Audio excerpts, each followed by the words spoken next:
Selamat pagi Bapak Ibu Saudara, senang bisa menyapa kembali pada hari ini dalam program Berkat Pagi. Hari ini sebelum kita melakukan setiap aktivitas kita, saya ingin mengajak kita untuk merenungkan firman Tuhan di pagi hari ini. Mari sama-sama kita buka Alkitab kita yang terdapat dalam Injil Yohanes Bapak Ibu Saudara. Injil Yohanes pasal yang ke-15, pasal yang tidak asing lagi Bapak Ibu Saudara. Di sana judul perikopnya pokok anggur yang benar. Kita akan baca pada ayat yang kelima. Kalau sudah dapat saya akan bacakan demikian firman Tuhan. Akulah pokok anggur dan kamulah ranting-rantingnya. Barang siapa tinggal di dalam aku dan aku di dalam dia, ia berbuah banyak. Sebab di luar aku kamu tidak dapat berbuat apa-apa. Puji Tuhan Bapak Ibu Saudara. Ayat yang luar biasa. Saya ingin katakan bahwa kita harus melekat kepada pokok anggur yang benar. Dialah pokok anggur yang benar Bapak Ibu Saudara. Dan kita ini adalah ranting-rantingnya. Nah, sebagai umat-umat Tuhan, sebagai orang-orang yang percaya, yang mengaku percaya kepada Tuhan, sudah seharusnya kita melekat kepada Dia, sumber dari segala sesuatu. Dia pokok anggur. Sebab apa Bapak Ibu Saudara? Kalau kita dekat dengan Tuhan, di sana dikatakan kita berbuah banyak. Tetapi kalau di luar Tuhan, justru kita tidak dapat berbuat apa-apa. Demikian kata firman Tuhan Bapak Ibu Saudara. Di sini jelas dikatakan bahwa dalam perikop ini Tuhan Yesus menggambarkan dirinya sebagai pokok anggur. Pokok anggur ini Bapak Ibu Saudara sebagai sama dengan sumber kehidupan. Sumber kehidupan Bapak Ibu Saudara. Sebagaimana yang kita sudah baca di ayat yang kelima tadi. Menyatakan bahwa barang siapa tinggal di dalam aku dan aku di dalam dia, ia berbuah banyak. Dan jikalau kita di luar Tuhan, kita tidak dapat berbuat apa-apa. Karena demikian firman Tuhan katakan. Benar Bapak Ibu Saudara. Saya ingin katakan bahwa di luar Tuhan kita nggak bisa apa-apa. Karena Tuhan sumber dari segala sesuatu, bahkan kehidupan kita. Saya ingin bahas tentang bahwa tinggal di sini artinya menetap. Jadi pemahaman ini yang dipakai Yesus Kristus untuk menekankan bahwa setiap orang yang percaya, orang-orang yang percaya kepada Yesus Kristus, kepadanya harus tinggal menetap sepenuhnya dalam Kristus. Artinya Bapak Ibu Saudara, tinggal itu berpengharapan sepenuhnya kepada Tuhan. Harus tinggal tetap, tidak menyimpang ke kiri maupun ke kanan.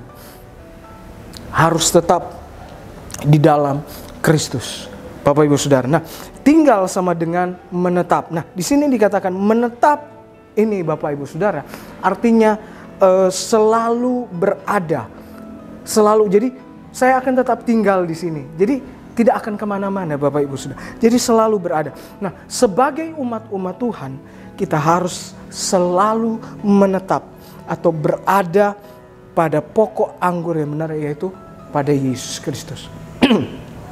Harus tetap di dalam Dia. Dialah pokok anggur yang benar. Karena apa? Dialah sumber segala sesuatu. Artinya dialah sumber kehidupan kita Bapak Ibu Saudara. Dialah sumber dari segala sesuatu dari kehidupan kita. Untuk menjadi umat Tuhan yang taat.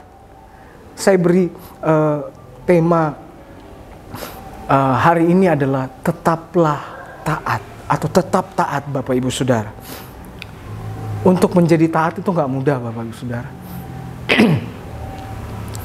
Kita harus bisa menetap. Kadangkala sebagai manusia susah untuk taat Bapak Ibu Saudara. Benar ya Bapak Ibu Saudara. Kadangkala untuk taat itu susah Bapak Ibu Saudara. Tapi di sini dikatakan bahwa menjadi orang-orang percaya atau umat-umat yang percaya kepada Tuhan Yang taat berarti harus bersedia, Bapak Ibu Saudara.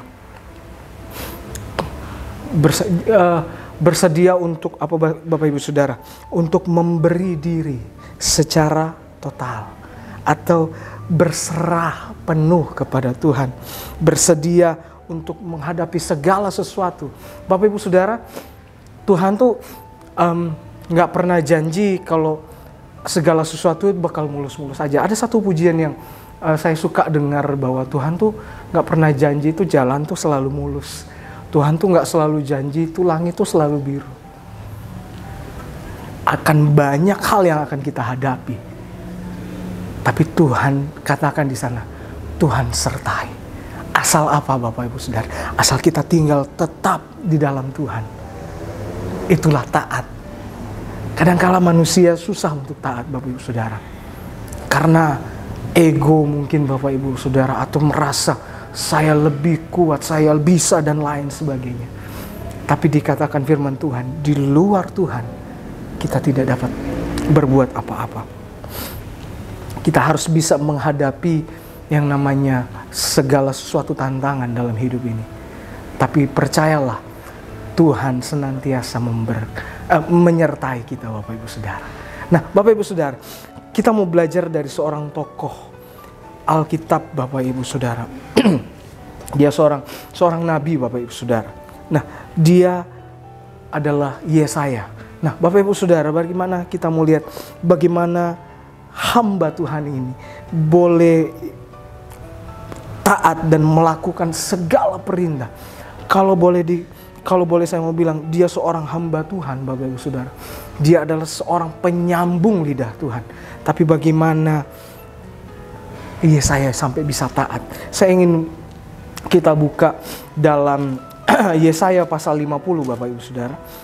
Ayat yang keempat, di sana perikopnya dikatakan ketaatan hamba Tuhan. Saya anjurkan untuk Bapak Ibu Saudara dari pasal ayat yang keempat sampai yang ke-11, Bapak Ibu boleh baca. Saya akan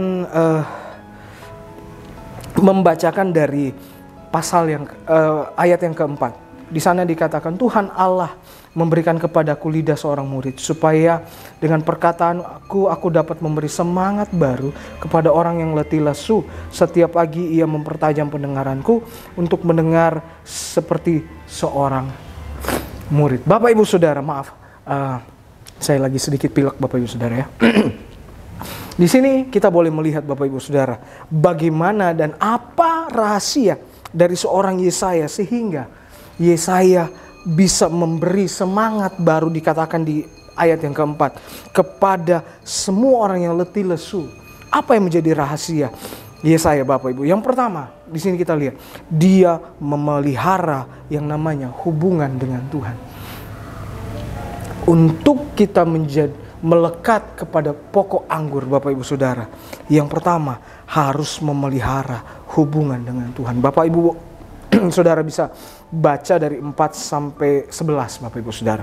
Dan yang kedua, Yesaya menerima segala proses pembentukan yang Tuhan izinkan. Makanya tadi saya bilang, Bapak Ibu Saudara, Tuhan tidak pernah janji untuk bahwa jalan itu selalu rata, enggak. Tapi yang Tuhan janjikan adalah penyertaan Tuhan setiap saat, Bapak Ibu Saudara. Itu sebabnya di sini poin yang kedua, Yesaya menerima segala proses.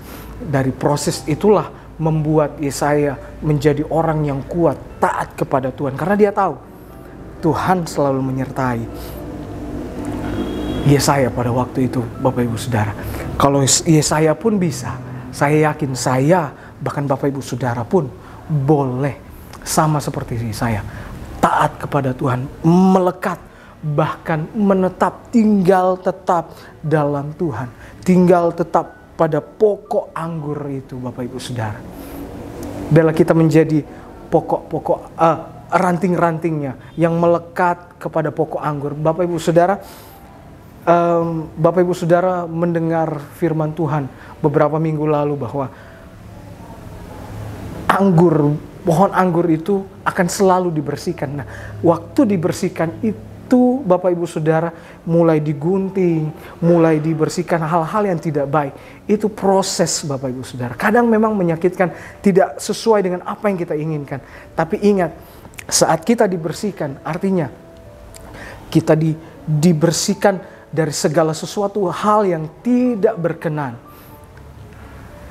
Bapak Ibu Saudara, saya percaya di pagi hari ini kita adalah orang-orang yang taat kepada Tuhan dan mau tinggal menetap di dalam Kristus, menetap pada pokok anggur, Bapak Ibu Saudara. Saya percaya kita diberkati Tuhan pada pagi hari ini. Proses pembentukan yang berat, tetapi melalui Yesaya terbentuk menjadi tegar, Bapak Ibu Saudara. Dapat kita lihat dari ayat yang kelima, Bapak Ibu Saudara boleh baca. Itulah sebabnya Bapak Ibu Saudara, jangan pernah berhenti mengikut Tuhan. Jangan pernah berhenti melekat kepada Tuhan. Karena ada banyak janji Tuhan yang Tuhan mau berikan kepada kita. Untuk apa? Untuk kita bisa menikmati hidup kita. Dan juga Bapak Ibu Saudara, supaya kita bisa lebih dekat dengan Tuhan. Demikian firman Tuhan Bapak Ibu Saudara. Immanuel, Allah beserta dengan kita. Kami perlukan